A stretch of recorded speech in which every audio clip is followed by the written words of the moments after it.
What's wrong with the Polaris, Mike? Broken axle. How do you do it? Broke the CV axle, huh?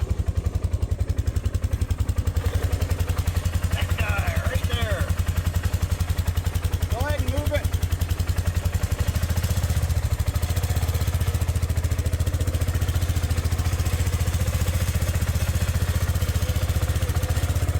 So step one, take the bloody wheel off. Kind of overkill for them little bolts, but whatever. Look at you with the fancy gloves.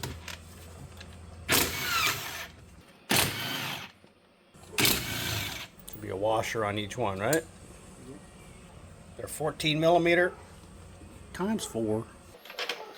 Got some baling twine to get rid of the trapped in the brakes here. The joys of living on a farm. Pull hard, Mike. Twist it when you do it, like this. Twist like this.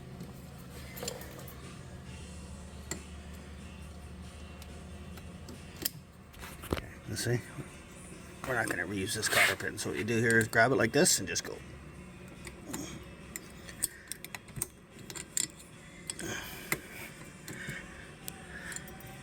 We're not reusing it, don't matter.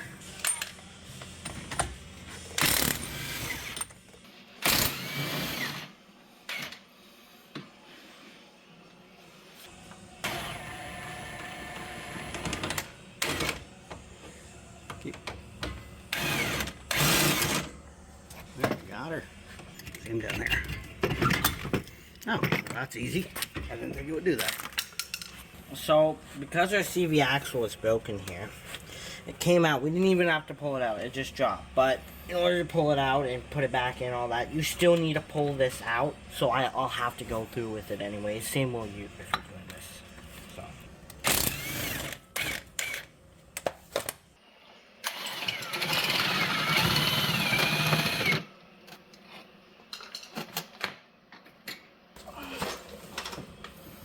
Okay, so be careful when you're pulling this off because your brake line is still attached. So if you throw this and you break the brake line, then you're gonna be in for more trouble here.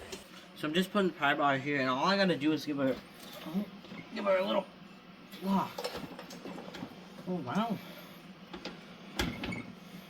Give it the ugga-duggas, Mike. Holy crap, she's in. So we had a stuck CV axle, and all the traditional methods like chisel, all that. You can see the damage on the housing not working. So we got an exhaust clamp, 3-inch here. Put it on, screwed it in, tightened it, put the slide hammer on it, knocked it out, and it finally, I guess after, it must have been 30 minutes of us trying to get it, but we got it out, and you can see how rusty it is. We can put a new one in. So we took out the control arm, as you can see, and just went all that. So all there is to this, oh sorry, wrong one. There's just some bolts here, very easy, like a 15 and your little whatever. Both sides, you unbolt this, it pretty much pops out. We have it over to my left. And why did we take that off? well, we need to get it out more straight. It was so rusted in that we couldn't get at it with the control arm on. It was a nightmare. Perfect. Let's put a new one in. So I'm gonna just slide this in like last time. With the control arm out of the way, you can do it straight instead of having to go on an angle. It just with it rusted the way it was. You can see you're not straight right there. And it just makes it harder having that control arm in your way.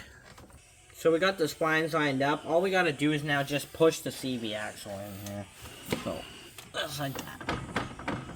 Now we're just putting it all back together.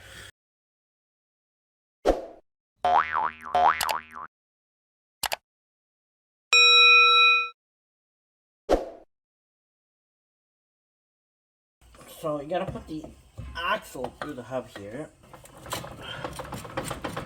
There we go, just like that. Yep, that's what it's on. Just gotta line it up. Come on, there you go. You gotta pull out on this like that. There we go. There you are. Ew, yucky. Globs of yummy grease. There, that lubricates that right there. Now that's all lubricated, really good. Look at that. Look at how well lubricated. They'll never ever rust. No, never. It'll get completely packed with dirt in about 4 seconds, but you know. So we already greased up all your control arm bushings here on this side. We're gonna do that side before we let her down. The front are not greasable, so we packed them with grease before we put the bolts in. That's why when we push the bolt through, all kinds of grease come out. Because those need to be lubricated. There's no way to lubricate them, and they definitely need to be. Otherwise, you'll be putting bushings in this thing every couple of years.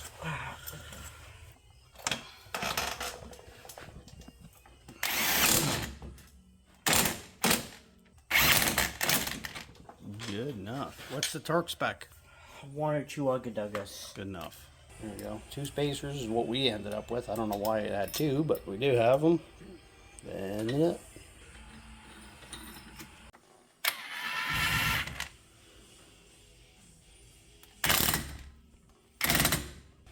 Cotter pinnage.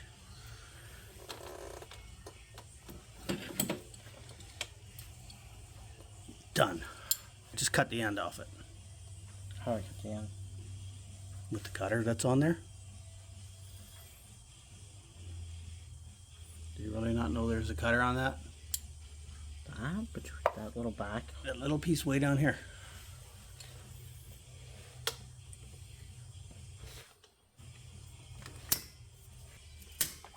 You honestly didn't know that there was a cutter on that?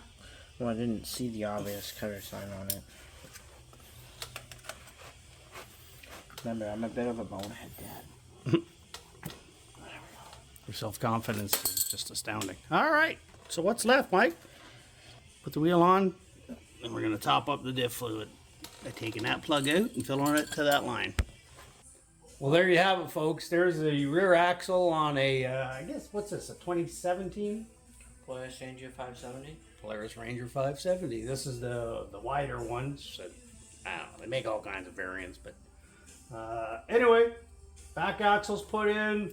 Mike's just gonna grease up all the bushings on all the control arms because it's been awful wet here and they're got water in them, so we're just gonna go ahead while we got it, and we're gonna grease everything up, and nothing left to do but put more mud on it. Thanks for watching. Catch us on the next one.